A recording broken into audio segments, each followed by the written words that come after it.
सदर्शिभूषणावरणप्रवीणां वीणागुणस्वरसमीरणलाब्धवर्णाम् वाणीमणीयशिचिदावरणे निषण्णां पुण्योपमीयचरणां शरणं प्रपद्ये। योऽन्तः प्रविश्य मम वाच्यमिमां प्रसुप्तां सञ्जीवयत्यखिलशक्तिधरनाम्ना अन्यांश्च हस्तचरणश्रवणत्वगादीन् प्राणान्नमो भगवते पुरुषाय तुभ्यम्। ज्ञानतिमिरान्धस्य ज्ञानाञ्जनशलाकया चक्षुरुन्मीलितं येन तस्मै श्रीगुरवे नमः। तस्मै श्रीगुरवे नमः। मासी शांतिप्रिय राष्ट्रीय वेद विद्या प्रतिष्ठान के द्वारा संचालित सभी के लिए वेद कक्षा में आप सभी महानुभावों का स्वागत है।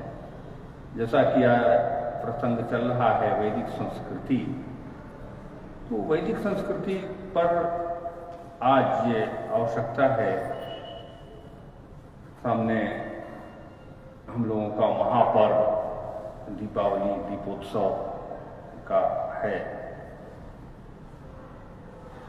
एक उपनिषदों में प्रसंग आता है। भारतीय संस्कृति को पहले पृष्ठभूमि में देखते हैं कि जैसा कि पहले मैंने निवेदन किया था कि सर्वप्रथम कृषि परंपरा और ऋषि परंपरा दो धाराएं चली है। तो कृषि परंपरा के अंतर्गत इस मनुष्य जीवन को कैसे सुदृढ़ सुरक्षित रखा जाए, मनुष्य जीवन ही नहीं संपूर्ण पृथ्वी पर जीव मात्र को कैसे सुरक्षित रखा जाए, इसका चिंतन जो याज्ञिक प्रक्रिया यजुर्वेद में जो याज्ञिक प्रक्रिया के माध्यम से इस पृथ्वी को हरा भरा बनाना, अन्न उत्पादन, औषधि उत्पादन आदि के लिए जो प्रक्रिया याज्ञिक प्रक्रिया बताई गई है, संपूर्ण यजुर्वेद उसका संपादन करते हैं। तो एक धारा तो ये चली कि मैं जो जिस अवस्था में हूं उस अवस्था में बना रहूं, ये शरीर मेरा हो या किसी का भी हो, पेड़ पौधे का हो, जो भी है जीव मात्र है, उसका अस्तित्व बना रहे, इसके लिए संपूर्ण प्रक्रिया यजुर्वेद की है। जगह जगह पर वर्षा के लिए प्रार्थना करना, वर्षा के लिए क्रियात्मक स्वरूप जो यज्ञों का है, इसका सारा का सारा यजुर्वेद में आपको प्राप्त होता है। उसके बाद जब हम पुष्ट होंगे, कोई भूखा पेट वाले से कहे कि ज्ञान की बात करो तो वो क्या करेगा, उसको तो पहले अपने अस्तित्व की चर्चा की चिंता होगी ना। तो सबसे पहले हमारे आचार्यों ने इसकी व्यवस्था की कि हम कैसे स्वस्थ रह सकें और अपने अस्तित्व को बचा सकें। अपने का मतलब का तात्पर्य मेरा मनुष्य मात्र से नहीं, सबके लिए है। और जो चीज हमें दिखती है उसमें थोड़ा भी मैं कम तो कह ही नहीं सकता, अधिक होगा दूसरे जीवों में। एक उदाहरण के लिए जो संस्कृति की जो चर्चा है, एक घोंसले में छोटा सा बच्चा चिड़िया का हो, उसकी माता दिन भर जगह जगह से घूम घूम करके एक एक दाना उठा करके उसके बच्चे के मुंह में डालती है। कहीं दाना मिला उठा करके उसके जाकर फिर घोंसले में जाकर दिया। कदाचित दिन भर उसको उसी प्रक्रिया में लग जाता होगा, उसका स्वयं का पेट भरता होगा या नहीं भरता होगा, हम लोगों को नहीं पता। ये वात्सल्य है। तो ये जो संस्कृति है, प्रकृति है, प्रवृत्ति है, इसका जो शाश्वत नियम है, यही तो भारतीय संस्कृति है, प्रकृति का शाश्वत नियम। तो ये जो शाश्वत नियम है प्रकृति का, हम मनुष्य हैं, हमारे पास अभी बोलने के लिए दो धारा है। एक तो तमसो मां ज्योतिर्गमय, दूसरी ये धारा जो भी मैं बोल रहा हूं। तो वो जो प्रकृति है, उस प्रकृति में जो अपने बच्चों के प्रति जो वात्सल्य है, मैं समझता हूं कि हमसे, मनुष्यों से कहीं अधिक वात्सल्य उन अन्य जीवों में है। अंतर इतना ही है कि धर्मस्य तत्वम अधिको विशेषा धर्मेण हीना वसुभी समानम। 4 चीज हमारे में बराबर दिया गया है प्रकृति के द्वारा। आहार निद्रा भयमय तुनंचा समान में तत्पशु ही नारायण। आहार भोजन करना, निद्रा, आहार निद्रा भय डर लगना, और संतान उत्पत्ति की प्रक्रिया, ये 4 चीज मनुष्य में और अन्य में सब में बराबर है, कोई अंतर नहीं है। लेकिन अंत में कहते हैं धर्मस्य तत्वम अधिको विशेषा। धर्म का जो तत्व है ये हम में विशेष रूप से है। ये मनुष्य और पशु का अंतर है। सब कुछ उसके पास है, क्या नहीं है। वो भी अपने बच्चों के लिए अथक परिश्रम करता है कि हमारी संतान उन्नति को प्राप्त करे। चीन को बताते हैं कि वो अपने पीठ पर बैठा करके बच्चों को छोड़ देता है ऊपर से, ताकि स्वावलंबी बन सके। ऐसी प्रक्रिया है, तो कोई अंतर नहीं है हमारे में। लेकिन जो धर्म का तत्व है विशेष रूप से, अब आचार्यों ने हमारी परंपरा में, वैदिक परंपरा में, तो धर्मस्य तत्वम अधिको विशेषा की जो बात आती है वो यही है कि मैं अज्ञानी न रहूं। जो मूल तत्व है प्रकृति का, उसका परिज्ञान हम में हो, इसके लिए हमारे पूर्वजों ने, उन्होंने हमको अपना संतान माना और अपनी सारी वात्सल्यता हमें दे दी। स्वाभाविक है कि हर व्यक्ति अपने संतति के लिए करता है। तो हमारे आचार्यों ने, पूर्वजों ने जो ज्ञान का धरोहर हमें दिया है कि तुम इस रास्ते पर चलोगे, इस मार्ग का पर गमन करोगे तो तुम्हारा सर्वांगीण कल्याण होगा। यह उनका वात्सल्य है जो हमें इतने बृहद साहित्य के रूप में प्राप्त होता है। आज पूर्ण श्लोक महर्षि पतंजलि, महर्षि बाणभट्ट, महर्षि चरक, सुश्रुत आदि ये पूर्ण श्लोक ने जो हमें मार्ग दिया है, वो इन्हीं वात्सल्यता का एक मूर्त स्वरूप है। उनका वात्सल्य हमें उनके साहित्य के द्वारा झलकता है कि हमें कितना उन्होंने अपना हृदय की सारी शक्ति निकालकर हमें दे दी है, और हम संतान हैं उनके, और ये हमारा दायित्व है कि अपने पूर्वजों के उन सब मार्गों को कितना ग्रहण करके आगे चल सकते हैं। उसके बाद इसमें आता है कि जब व्यक्ति धर्मस्य तत्वम अधिको विशेषा, जो धर्म का तत्व है उसको मैं विशेष रूप से जानूं और समझकर और फिर उस पर चलना।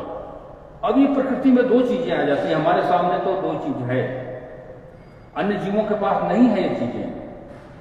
उनको तो एक सीमा बना दी गई, एक परिधि बना दी गई कि आप उसमें रहोगे, बच्चों का पालन पोषण करोगे, और ये चीजें आहार दे दी गया कि आप इस आहार को, कोई मांसाहारी जीव है, कोई कुछ खाता है, कोई कुछ खाता है, अपना और प्रकृति के साथ वो है।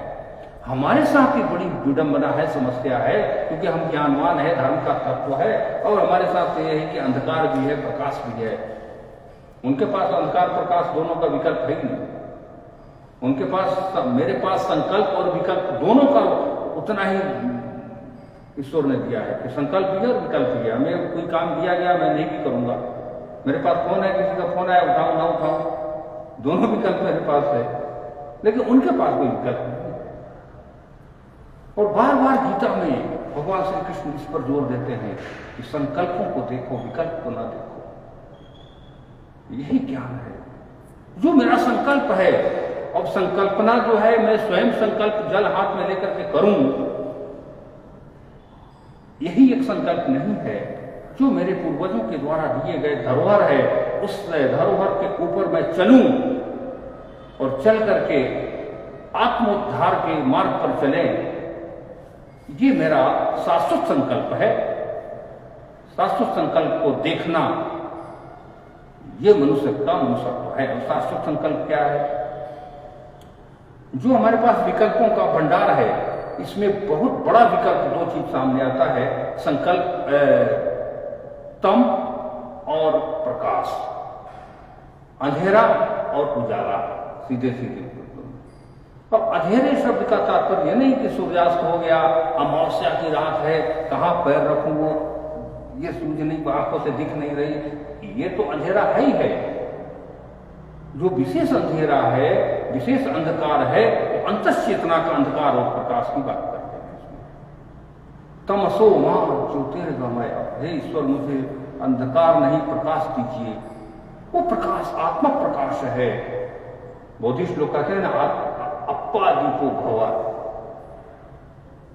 आत्म प्रकाश से प्रकाशित होना। क्योंकि विषय बहुत बड़ा है, मैं अपनी छोटी बुद्धि से जितना हो रहा है बहुत पा रहा हूं, तो बहुत गहरा विषय है। वेद में कहते हैं सूर्य आत्मा जगतस्थुकश्च, मेरी जो आत्मा है सूर्य का ही अंश है और प्रकाश का एकमात्र स्थान सूर्य है। संसार में कहीं भी प्रकाश अगर दिख रहा हो, चाहे वो नक्षत्रों में हो, तारों में हो, मणियों में प्रकाश जो है, अग्नि में प्रकाश जो है, वो सबका मूल स्थान जो है, मूल प्रकाश का स्थान भगवान सूर्य हैं, और दूसरी उनका जो अंश अंतरात्मा है, ये प्रकाश का मूल पुंज है। इसके अतिरिक्त प्रकाश कहीं नहीं है। तो कहीं अंधेरा हो तो आत्म प्रकाश से आदमी चला जा सकता है। आत्मा दृढ़ हो तो व्यक्ति अंधेरे में भी उसको ये ज्ञान हो जाएगा कि यहां पर क्या है। हम जो चल रहे हैं इसमें हमारी अंतरात्मा मेरा मार्गदर्शन कर देगी कि आप यहां जा रहे हैं तो यहां ये होगा। ये निश्चित तौर, ये सुनने में थोड़ा सा भौतिक रूप से अटपटा लग रहा है, लेकिन ये वास्तव में प्रकृति का सत्य है। मेरी अंतरात्मा बता देगी कि आप यहां जा रहे हो तो यहां गलत है या सही है। तो यहां तमसो मां ज्योतिर्गमय, अब मेरे पास अगर विकल्प अंधेरे का न होता तो तमसो मां, जो मुझे अंधेरा नहीं प्रकाश चाहिए, ऐसी बात नहीं कहते हमारे पूर्वज। तो हमारे पास अंधेरा है और इस अंधेरे में, अंधेरे का तात्पर्य यह है कि मैं जो जीवन जी रहा हूं, परमात्मा ने मुझे यह शरीर दिया है, ज्ञान दिया है, बुद्धि दिया है, मेरे पास भौतिक संसाधन दिया है, इसका उपयोग किस प्रकार से करें। तो हमारा प्रथम लक्ष्य है ऊर्ध्वगामी जीवन और अधोगामी जीवन। अंधेरे में व्यक्ति अधोगामी जीवन को प्राप्त करता है और प्रकाश में ऊर्ध्वगामी को, क्योंकि हमारा जो मूल मालिक है वो सूर्य है ना, सूर्य आत्मा। आत्मा अपनी जो अंशी है वो अंश की ओर आगे बढ़ेगा। प्रत्येक जल का बूंद अपने को अपना चरम लक्ष्य मानता है समुद्र में जाना, तो उसी समुद्र का, उस महासिंधु का एक बिंदु तो मैं भी हूं, तो उस बिंदु की ओर हम अग्रसर हों, ऐसा मेरा प्रधान लक्ष्य है। उस लक्ष्य में, और मेरा प्रधान लक्ष्य है, और मैं उसी लक्ष्य को पहुंच करके भौतिकता में, इस भौतिक जगत में रह करके ऐसा कार्य करता चलूं जिससे कि मैं उसी अंश में फिर से विलीन हो जाऊं। ये हमारा प्रथम और अंतिम लक्ष्य है। ये बहुत बड़ा लक्ष्य है। अब हम तमसो मां ज्योतिर्गमय, जो मेरा अंधकार है, अज्ञानता का अंधकार, ये बड़ा व्यापक है। मैं कुछ अगर राम शब्द लिख रहा हूं तो रो में अ की मात्रा लगेगी, अ की मात्रा लगेगी या उ की मात्रा लगेगी, ये भी तो अंधकार और प्रकाश का द्योतक है। जो मैं नहीं जानता वो अंधकार है, जो मैं समझ लिया वो प्रकाश है। तो करते धीरे धीरे ये विषय यहां तक हमारे आचार्यों ने बताया कि तुम जो हो, तुम्हारा ही प्रकाश, तुम्हारा ही स्वरूप जहां दिख रहा है, अलग नहीं है। तुम जो हो वही वही है। मैं दिख रहा हूं कि सर जोशी सर बैठे हैं, आप बैठे हैं, आप बैठे हैं, ये चरम चक्षुओं से दिख रहा है, लेकिन अंतश्चेतना से यदि मैं देखूं तो आप वही हैं जो मैं हूं, मैं वही हूं जो आप हैं। ये मेरी भारतीय सभ्यता संस्कृति की मूल स्वरूप है। इसी को पहचानने के लिए तमसो मा ज्योतिर्गमय का उद्घोष किया गया। ये तमस जो है, ये मनुष्य को अपने मार्गों से ऐसा भटकाता है कि व्यक्ति अपने आप को स्वयं को नहीं समझ पाता। जब वो स्वयं को नहीं समझ पाएगा तो उसमें तम का होगा, अभिमान होगा कि मैं ये हूं, मेरे पास ये है। तो ये शाश्वत सत्य है कि जो कुछ दिख रहा है वो शाश्वत सत्य नहीं है, अंतिम सत्य है। मृत्युर्मा अमृतम गमया, अगला वाक्य पढ़ा जाता है, मुझे मृत्यु नहीं अमृत चाहिए। क्योंकि मनुष्य जो है पूरा जीव अमृतस्थ पुत्राः, ऐसा कहा गया है मुझको में कि हम अमृत के पुत्र हैं, हम कभी मर नहीं सकते, हम अमरत्व को प्राप्त करें।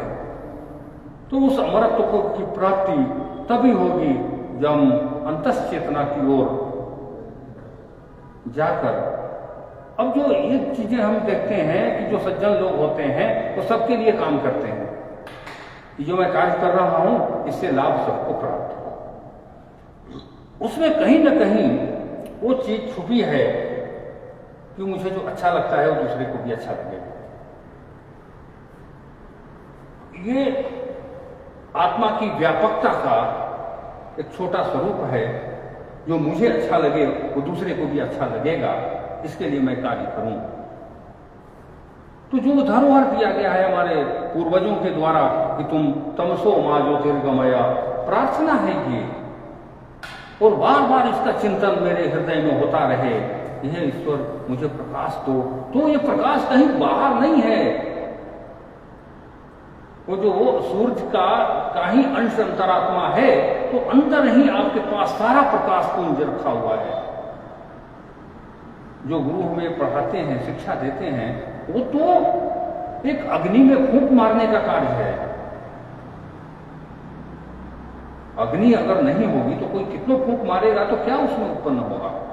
प्रत्येक व्यक्ति आत्मज्ञान से, प्रत्येक व्यक्ति ही नहीं प्राणी मात्र भी, अभी जैसे मैंने निवेदन किया कि धर्मस्थ तत्व अधिको विशेषा, ये विशेष रूप से हमारा अधिकार है, क्योंकि धर्म इसलिए हमको विशेष रूप से दिया गया क्योंकि ये जो मुझे छोड़ करके अन्य जितने भी प्राणी मात्र है शरीर इस संसार में, सबके संरक्षण संवर्धन का दायित्व मेरे ही कंधों पर है। अब मेरे कंधे पर यदि उनके संरक्षण संवर्धन का दायित्व है तो स्वाभाविक है कि ईश्वर हमको कुछ विशेष देकर के भेजे हैं। किसी ने बोल दिया कि भाई आप ये काम करके आओ, तो मैं जानता हूं कि वो व्यक्ति इस कार्य को कर सकता है, इसमें क्षमता है, तभी तो उस कार्य के लिए भेज दिया। एक अबोध बालक को भी, जिसके पास कुछ भी स्वयं को ज्ञान नहीं कि मैं काम कर पाऊंगा, और बड़े व्यक्ति बोल देते हैं कि तुम इस कार्य को कर लेना, अर्थात उस व्यक्ति को उसकी अंतरात्मा में जो छुपा हुआ पर्दे में जो अंदर में जो ज्ञान है उसका परिज्ञान उनको है कि मैं बताऊंगा तो इसको ये कर लेंगे, और जहां ये भटकेंगे मैं तत्काल उनको हाथ लगाकर उनको उठा लूंगा। यह कार्य गुरु का होता है। इस जैसे जामवंत जी कहते हैं, पवन तनय बल पवन समाना, काचुप सादर हो बलवान, वो जानते हैं ये जा सकता है। इसके विषय में मेरा एक व्यक्तिगत संस्मरण है जो बाद में बताऊंगा। व्यक्तिगत अपने ऊपर है वो, तो इस फेसबुक लाइव में नहीं कर पाऊंगा, बताता हूं।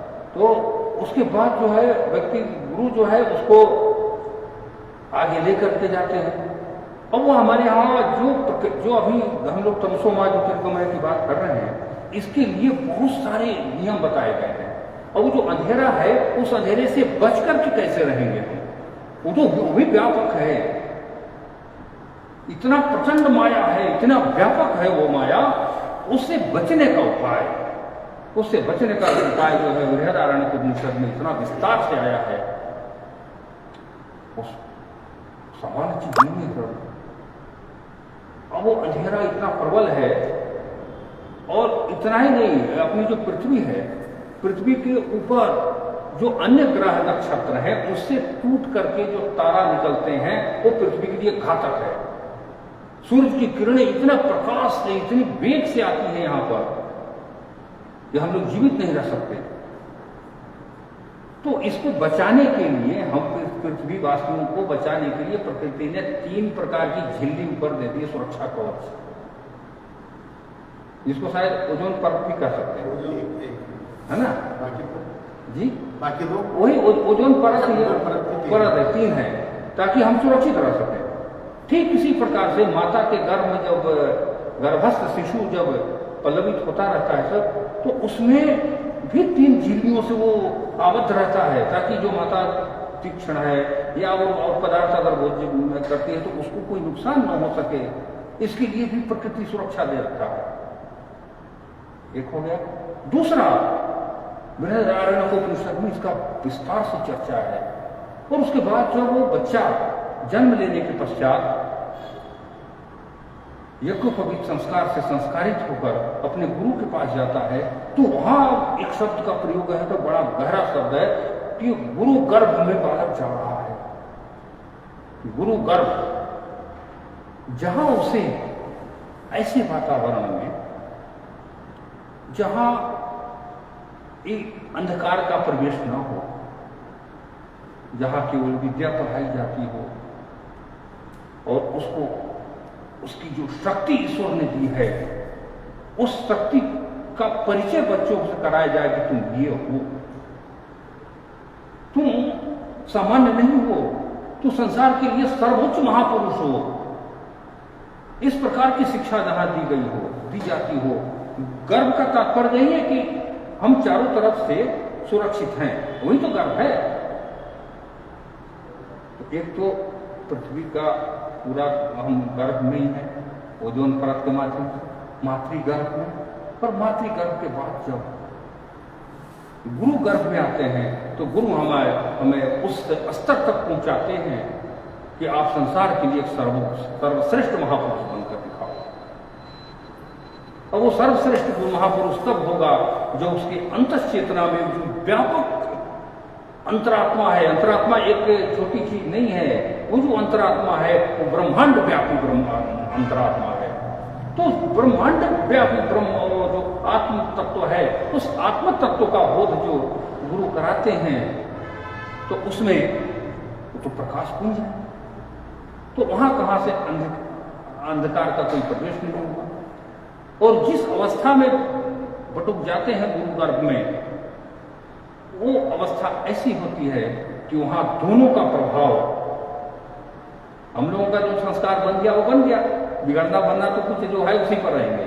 लेकिन वो जो अवस्था है, वो अवस्था इतना विचित्र है कि नकारात्मक ऊर्जा अपनी ओर खींचती है, सकारात्मक ऊर्जा के लिए गुरु गर्भ है।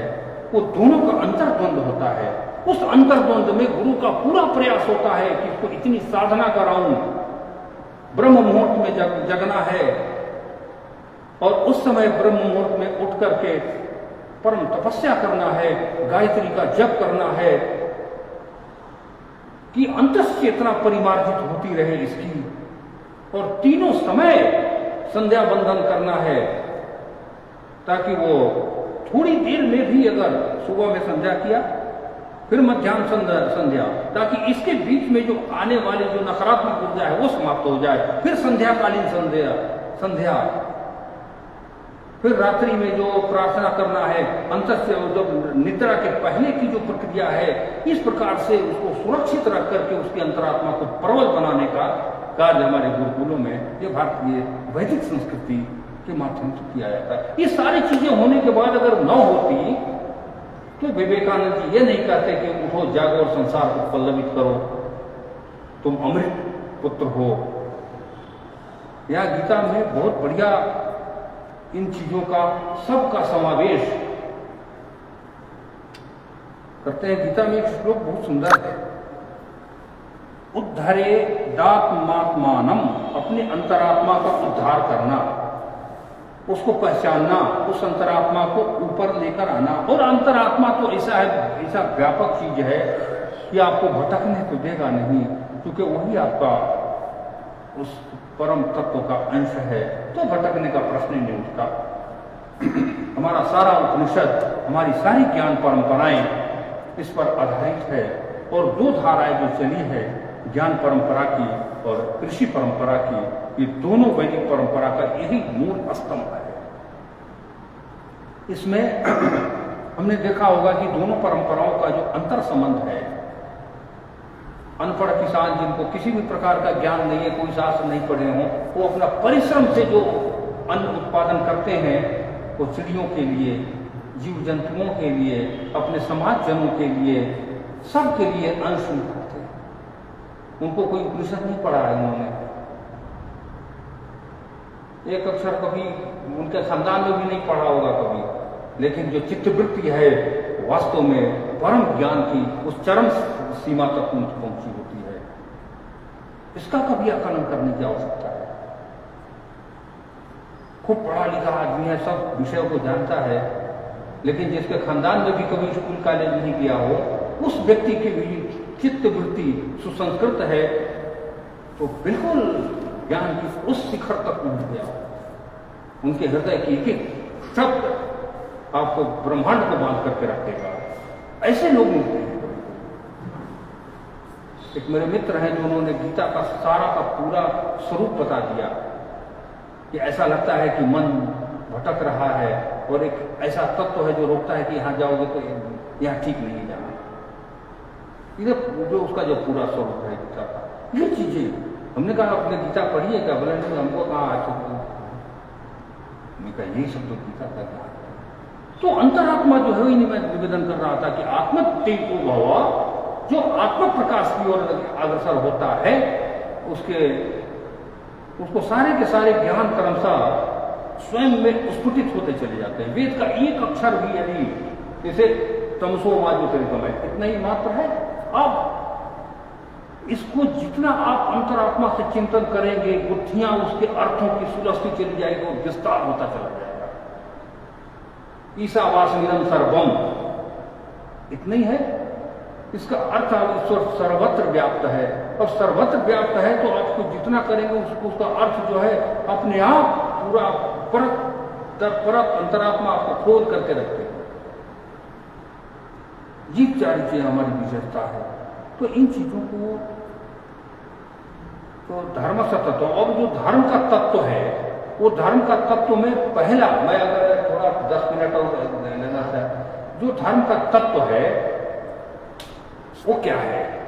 तो सबसे पहले मनुस्मृति ने कहा कि धर्म के 10 लक्षण हैं। इन चीजों को समझने के लिए आपको वो उपनिषद के इन उच्चतर ज्ञान स्तर तक जाने के लिए जो पहला सोपान है, पहली सीढ़ी है, उसके लिए व्यक्तित्व विकास में हमें ये 10 शब्दों का ध्यान रखना है। पहला है धृति। धृति धैर्य धारण करना।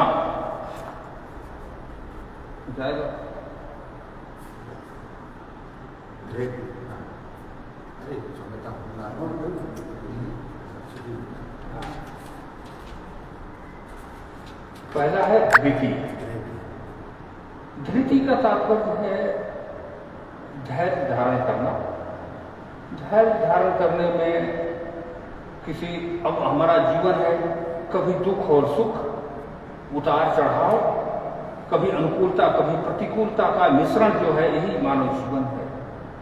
तो इसमें समान भाव रहना ये धृति है। धैर्य धारण करने को बोलते हैं धृति। उसके अगला आता है क्षमा।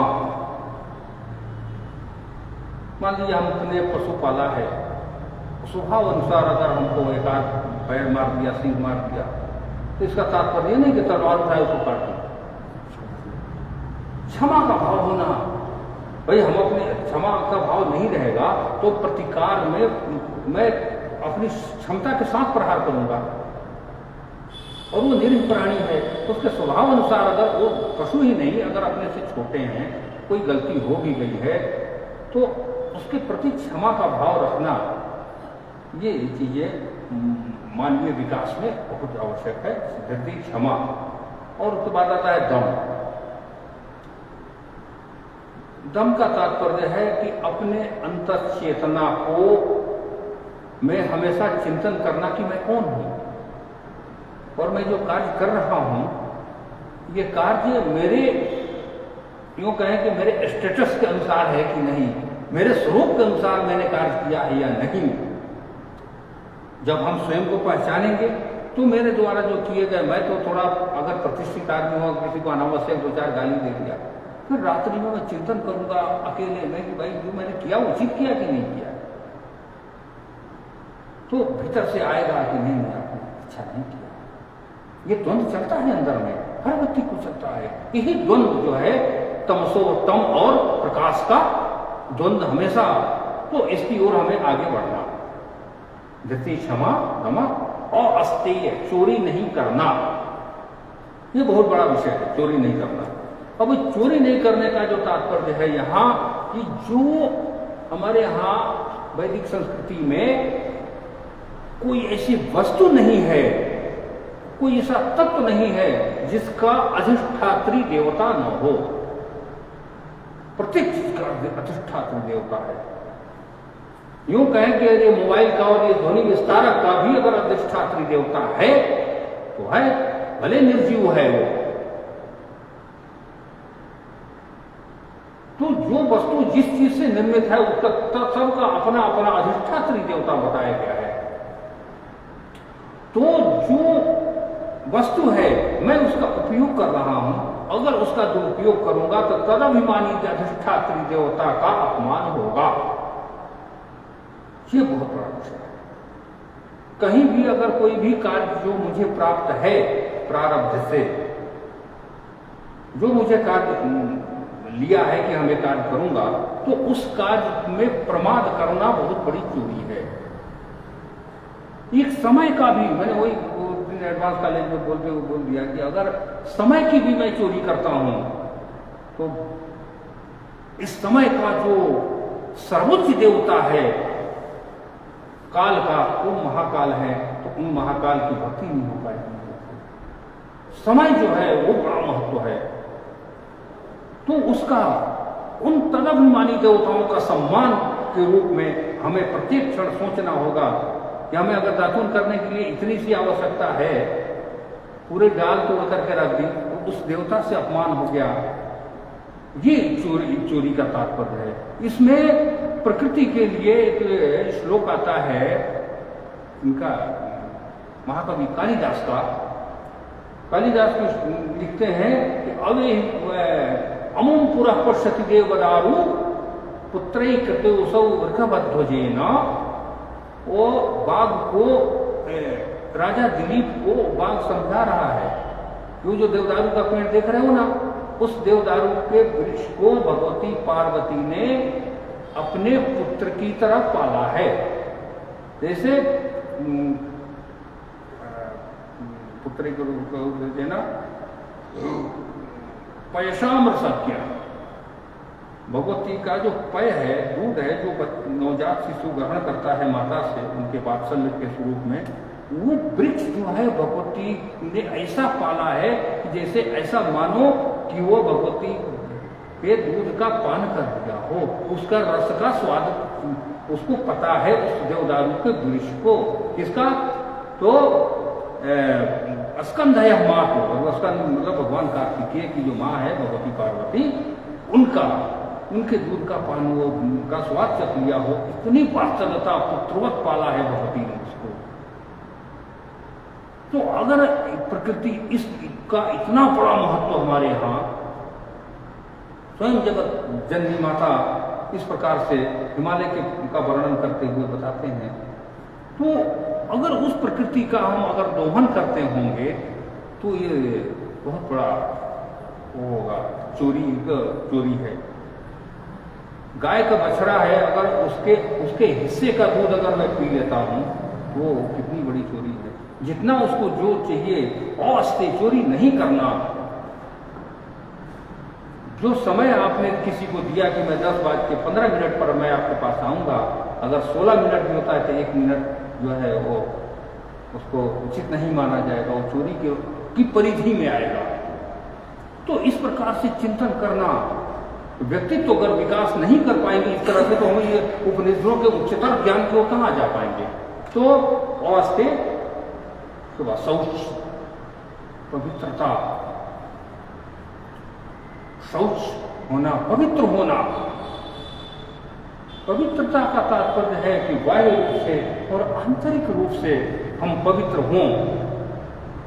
जब इन चीजों का विचार हम ठीक से करेंगे तो अंतश्चेतना पवित्र होगी और फिर बाह्य रूप से हम साफ सुथरा रहें। अब उसमें 2 बात आती है साफ सुथरे में, कि कोई भी किसी से अगर आप कमेंट करते हो, बात करते हो, तो क्लियर बात करिए, साफ सुथरा। उसमें कच्चर पच्चर नहीं कि कुछ है ना इधर उधर नहीं, जो काम होना है वो होना है, नहीं होना नहीं होना। स्पष्टता जो है, साफ सुथरी बात, वो बाह्य रूप से अर्थात कपड़े भी साफ होना चाहिए, शरीर भी साफ होना चाहिए और अंतश्चेतना में व्यवहार इत्यादि सब साफ होना चाहिए। इसलिए कहते हैं मनस एकम, वचस एकम, कार्यम एकम महात्मनः। मन, वाणी और कर्म, ये तीनों जिसका एक हो वो महात्मा। महात्मा के लक्षण बताए गए, मनस संयत, वचस संयत, कार्यम अन्यत, दुरात्मना, दुरात्माओं का एक होता है।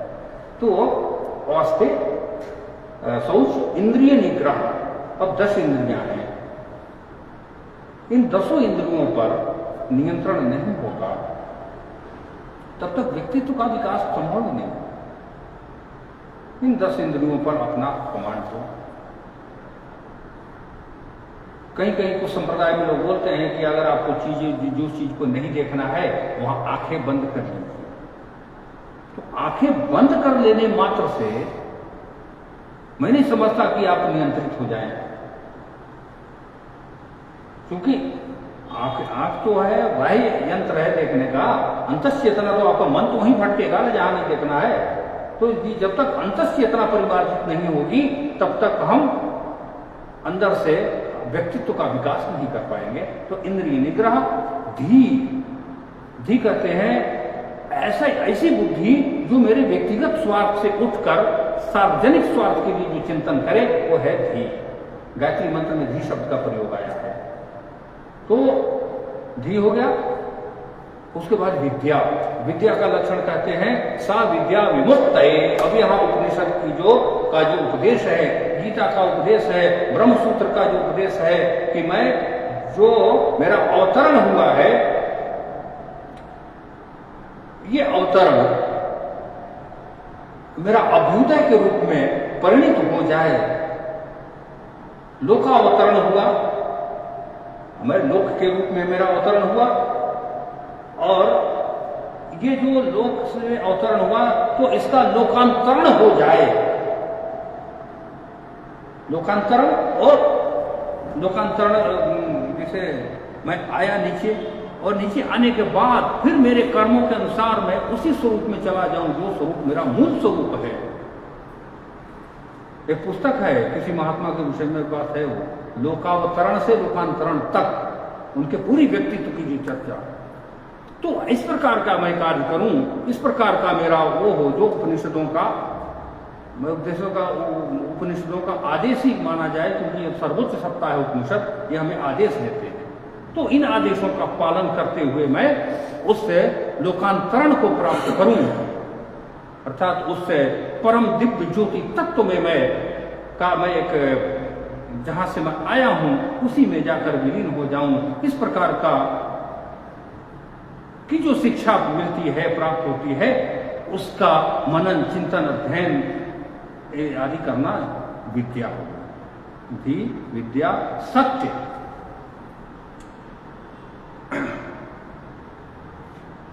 सत्य बोलना। अब इसमें एक बात आती है कि भाई कोई कहे भाई सत्य क्यों बोलूं, मैं तो झूठ भी बोल देता हूं, क्या नहीं करता। मैं यहाँ भरतपुरी में हूँ, किसी ने फोन किया भैया मैं तो फ्रीगंज में हूँ, क्या फर्क पड़ता है, कोई न उनको फर्क पड़ता न मुझे फर्क पड़ता। लेकिन इसका जो अंतर मर्म है सत्य का, इस पर थोड़ा विचार करना चाहिए। एक अपने यहाँ निरुक्त नाम का ग्रंथ है, निरुक्त नाम का एक ग्रंथ है, उसमें आता है कि पूर्व पक्षी अब हम लोग का थोड़ा सा सर वो है, ग्रंथों को जो आप देखेंगे ना तो उसमें दो चीज आती है, पूर्व पक्षी और उत्तर पक्ष। तो उत्तर पक्ष जो है, सिद्धांत पक्ष जो है, कोई बात कहते हैं कि ये चीजें हैं, तो पूर्व पक्षी कहते हैं कि नहीं आप जो कह रहे हैं, फिर उसमें तर्क वितर्क होता है, तो फिर वो सिद्धांत पक्ष वाले उनको बताते हैं कि नहीं इस कारण से मैंने किया है, लेकिन वो उसमें प्रश्न तो होगा। हम लोग सनातन की सबसे बड़ी विशेषता ये है कि हम लोग सीधे सीधे किसी सिद्धांत को नहीं मानते, उसमें जरूर अपना वो करेंगे कि हमको समझ में नहीं आया, दूसरे जगह नहीं मिलेगा ऐसा, जो कह दिया वही है। अपने यहाँ ये विशेषता है, वहाँ कहते हैं कि मैंने शब्दों का विभाजन किया। देखिए पूर्व पक्ष और उत्तर पक्ष का सत्य को क्यों बोलना चाहिए, इसके लिए बात कर रहे हैं कि उन्होंने कहा कि मैंने शब्दों का विभाजन किया, नाम, आख्यात, उपसर्ग और निपात। निरुक्तकार कहते हैं कि नाम, आख्यात, उपसर्ग और निपात, ये चार भागों में मैंने इन शब्दों का विभाजन किया। आख्यात कहते हैं कि नाम हो गया, किसी का ये नाम है। आख्यात मतलब क्रियात्मक स्वरूप जो है, कहानी, किस्से, जो किए गए कार्य हैं वो आख्यात हो गया। नाम, आख्यात, उपसर्ग और उसमें विशेषताएं, और फिर निपात का कोई ज्यादा अर्थ नहीं होता। तो ये इसी में बधा हुआ है शब्दों का खेल। तो कहते गए आपने तो राम शब्द बोला और राम खत्म, इंद्रिय तक ही शब्द की सत्ता है, तो फिर आप विभाजन कहां से कर पा रहे हैं? नहीं, क्यों? पूर्व पक्ष का सिद्ध वही, उसका भी बात मानना पड़ेगा। अपने राम जाता है, राम बोलिए, खत्म, कहां सुनाई पड़ रही है? राम कहीं दिख रहा है? अगला बोल रहे हैं, तब तक सुनने में आए, इंद्रिय तक ही शब्द की सत्ता है। उनका तात्पर्य, उनका कहना है मैंने सुना, कान तक सुनाई पड़ी, आपने मुख से बोला, बस खत्म। उसके बाद क्या शब्द की सत्ता? इंद्रिय तक ही शब्द की सत्ता है। उत्तर पक्ष कहते हैं नहीं नहीं, शब्द का नाश नहीं होता कभी। उत्तर पक्ष का होगा, क्योंकि नाश क्यों नहीं होगा कि हमारे यहाँ प्रकृति का जो है सबका उद्गम स्थल बताया गया है। तो आकाश का धर्म जो है, पंचतत्व जो है, सबका अपना अपना धर्म है। तो जो वाणी है, जो ध्वनि है, ये ध्वनि आपको आकाश तत्व से प्राप्त होती है। पृथ्वी के भी अलग लक्षण है। तर्क संग्रह नाम का छोटा सा ग्रंथ है जिनमें पंच तत्वों में कौन कौन सा गुण है इसका विस्तार से चर्चा है। बड़ी अच्छी पुस्तक है। पृथ्वी के भी लक्षण हैं। पृथ्वी का भी दो भाग बताया गया, एक नित्य रूप है, एक परमाणु रूप है। तत्र गंधवती पृथ्वी, पृथ्वी जो है गंधवती है, वो दो प्रकार की है, आदि आदि वो है। तो आकाश का जो धर्म है वो ध्वनि का धर्म है। ध्वनि कभी भी निकलेगी तो आकाश तत्व के बिना ध्वनि हो ही नहीं सकती। अब यहाँ एक प्रश्न उठता है कि जब पिंडे ब्रह्मांड, जो पिंड में है वो ब्रह्मांड में है, जो शरीर में है, तो आप देखते होंगे बिजली कड़कती है तो कैसी ध्वनि आती है। हम आप बोलते हैं तो भी ध्वनि आती है, कोई जीव जंतु भी बोलता है। तो सबके भीतर जो पिंड है वही ब्रह्मांड है। सारे पंच तत्व आदि का समावेश जो है प्रत्येक शरीर में दिया हुआ है। तो हमारे भीतर का जो आकाश है, जो जत पिंडे तत् ब्रह्मांड, कितना बढ़िया वैज्ञानिक विश्लेषण हमारे आचार्यों ने दिया है कि जो ब्रह्मांड है वो पिंड है। तो उस ब्रह्मांड में जो आकाश तत्व है वहां से निकलने वाला जो ध्वनि है वो ध्वनि का नाश नहीं होता, क्योंकि जब निकलती है ध्वनि तो पूरा का पूरा आकाश तत्व में विलीन हो जाती है। और आकाश तत्व से निकली हुई ध्वनि आकाश में ही विराजमान रहती है, अर्थात घूमती रहती है। अगर वो सिद्धांत हजारों साल पहले हमारे आचार्यों ने ना स्थापित किया होता तो आज न रेडियो होता, न टेलीविजन, न मोबाइल है। वही आधार है। ये मुख्य रूप से इसीलिए कहा गया है कि सत्य बोलना, अर्थात हमने जो अभी बात बोली और फिर इसके विपरीत मैं असत्य बोलता हूं दूसरी बार, तो ये स्पष्टता है कि कहीं ना कहीं आप ही के द्वारा दिया गया ये दोनों स्टेटमेंट विपरीत कहीं ना कहीं उस प्रकृति में विकृति को ही पैदा करेगी। उसे व्यक्तिगत नुकसान होगा, क्योंकि एक ही जगह से निकला हुआ शब्द है। आज भी शायद मैंने सुना है ये महाभारत का युद्ध हुआ, उसके ध्वनि को इकट्ठा करने में लगे हुए हैं। आज ये सिद्धांत जो हमारे यास्काचार्य ने दिया कि ध्वनि का नाश नहीं होता, आकाश तत्व का तत्व है वो, आज वो सिद्धांत न होता तो आज कैसे वैज्ञानिक लोग उसके चक्कर में लगे रहते। ऑस्ट्रेलिया में क्रिकेट मैच हो रहा है या कमेंट्री रूम में देख भी रहे हैं, तो सारी चीजें। तो इसलिए कहा गया कि हमें सत्य बोलना चाहिए। सत्य अक्रोधा, क्रोध नहीं करना, 10वां है। सत्य के बाद ध्वनि, हाँ, सत्य के बाद सत्य अक्रोधा, तो सत्य के बाद क्रोध है सर। क्रोध है जी सर। सत्य अक्रोधा, अक्रोध, क्रोध नहीं करना।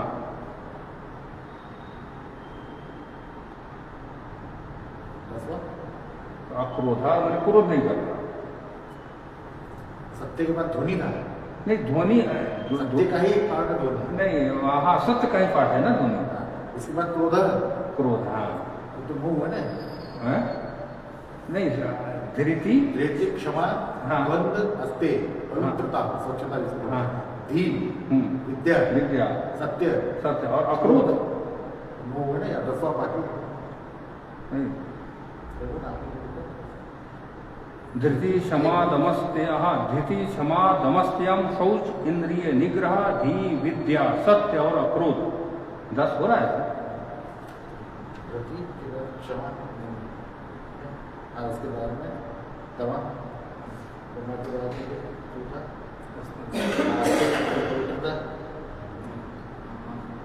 शौच, इंद्रिय निग्रह, धी, विद्या, सत्य और अक्रोध। अच्छा सोच, शौच, शौच, हाँ, शौच, अक्रोधा 10कम धर्म लक्षणम। अब ये जो ये कहा जाए सर कि मानव जीवन का जीवन जीने के लिए ये जो 10 धर्म के लक्षण हैं, इनके ऊपर हम खड़े होकर अपने व्यक्तित्व को अगर लेकर चलते हैं तो फिर ये जो उपनिषद का जो विस्तार ज्ञान है वो ज्ञान हमें काम आएगा। और फिर ये तमसो मा ज्योतिर्गमय, इस पर हम प्रकाश की ओर अग्रसर हो पाएंगे। ये बेसिक है, ये बेस है। और ये मैं नहीं समझता हूँ कि ये केवल सनातन परंपरा के लिए आवश्यक है। संसार में जितने भी मतांतर संप्रदाय हैं, मनुष्य मात्र के लिए इतनी आवश्यकता तो है ही है। कोई किसी भी संप्रदाय को माने, अगर मनुष्य नहीं है तो फिर मनुष्यता वो ठीक नहीं है। तो इस आधार पर धर्मस्य तत्वम, जो धर्म का तत्व है, अधिको विशेषा, ये दूसरे जीव में नहीं प्राप्त होता। तो इसलिए धर्मस्य तत्वम अधिको विशेषा, धर्मेण हीना पशु भी समानम, जो धर्म से विहीन है वो पशु के समान ही है, क्योंकि वो 4 चीज तो बराबर ही है। शरीर है, वही खाता पीता है, हम भी खाते पीते हैं। तो इस प्रकार से जो भारतीय संस्कृति है, तमसो मा ज्योतिर्गमया, असतो मां सदगमया, मुझे असत्य की ओर नहीं सदमार्ग की ओर जाने की प्रेरणा ईश्वर मुझे दे, क्योंकि मृत्यु मां अमृतम गमया, हम अमृतत्व की ओर अग्रसर बढ़े। मैं अपना जो मूल स्थान है मैं उस ओर जा सकूं। अब यहाँ भी जल का उदाहरण ले सकते हैं कि प्रत्येक नदियां जो दौड़ती है समुद्र की ओर जाकर के मैं अपने अंतिम लक्ष्य की ओर मिलने जा रहे हैं, तो उसी प्रकार मुझे भी अपने अंतिम लक्ष्य की ओर जाने का मार्ग प्रशस्त करें ईश्वर, क्योंकि मेरे मार्ग में बहुत सारे झंझावात हैं। हमारे पास जितने झंझावात है कहीं किसी के पास नहीं होता झंझावात। और दूसरे जो जोनी है, दूसरे जो प्राणी मात्र हैं, उनको उनके कर्मों के भोग के रूप में उनको स्थापित किया गया है। जो नहीं तो अगर व्यक्ति अपने आप में, अगर हम विकल्पों के माध्यम से, निहित स्वार्थ के माध्यम के लिए कुछ कार्य करते हैं, तो उसके लिए हमें भोग योनियों को भोग योनि प्राप्त होती है। ये हमारे शास्त्रों में विस्तार से चर्चा आती है। तो एक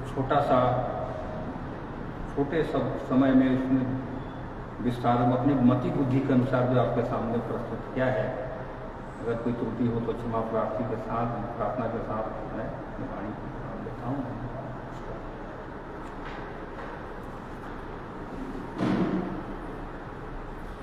घी का एक बार अलग से